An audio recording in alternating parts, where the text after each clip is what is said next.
Halo teman-teman, pada video ini saya akan menjelaskan pengalaman belajar yang saya dapatkan setelah saya mempelajari materi mengenai sumber belajar di pendidikan formal. Ada 5 topik yang akan saya bahas. Yang pertama, landasan sumber belajar di pendidikan formal. Yang kedua, pusat sumber belajar di pendidikan prasekolah. Yang ketiga, pusat sumber belajar di pendidikan dasar. Yang keempat, pusat sumber belajar di pendidikan menengah. Yang kelima, pusat sumber belajar di pendidikan tinggi atau perguruan tinggi. Nah, langsung saja kita bahas topik yang pertama, yaitu mengenai landasan sumber belajar di pendidikan formal. Nah, konsep sumber belajar berbasis aneka sumber dengan menerapkan sumber belajar dapat diterapkan di sekolah. Konsep ini dapat membantu mengatasi masalah belajar siswa dan memenuhi kebutuhan belajar siswa secara keseluruhan. Dengan demikian, maka pembentukan sumber belajar sangat berkaitan dengan pelayanan sekolah dalam menyediakan berbagai sumber belajar dan membantu siswa menggunakannya untuk meningkatkan kualitas proses dan hasil belajarnya. Sekarang kita lanjut ke topik yang kedua, yaitu pusat sumber belajar di pendidikan prasekolah.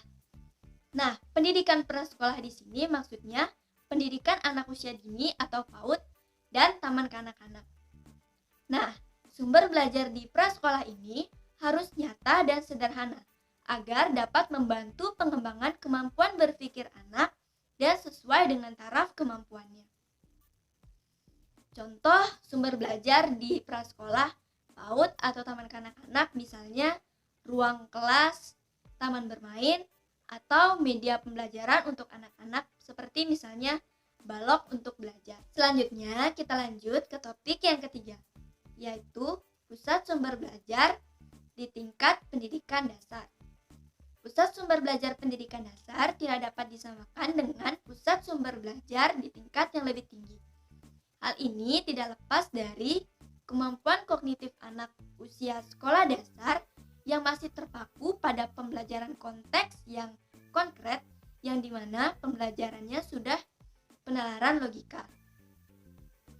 Agar pelaksanaan pembelajaran di pendidikan dasar dapat berjalan dengan lancar, maka perlu disediakan sumber belajar yang mendukung kegiatan belajar dan membelajarkan semua mata pelajaran, seperti misalnya laboratorium komputer, laboratorium IPA, ruang olahraga, ruang khusus konseling, ruang kelas. Selanjutnya kita lanjut ke topik yang keempat, yaitu pusat sumber belajar di pendidikan menengah. Pusat sumber belajar di pendidikan menengah ini lebih menekankan pada keterampilan siswa untuk praktek dalam membuat proyek dalam suatu kegiatan pembelajaran. Peranan sumber belajar di pendidikan menengah ini dapat membantu siswa dalam mendalami suatu materi pelajaran agar dapat digunakan dalam kehidupan nyata. Sebagai contoh misalnya, siswa SMK sedang melakukan praktek di lab mesin, atau siswa SMA sedang melakukan praktek di lab IPA.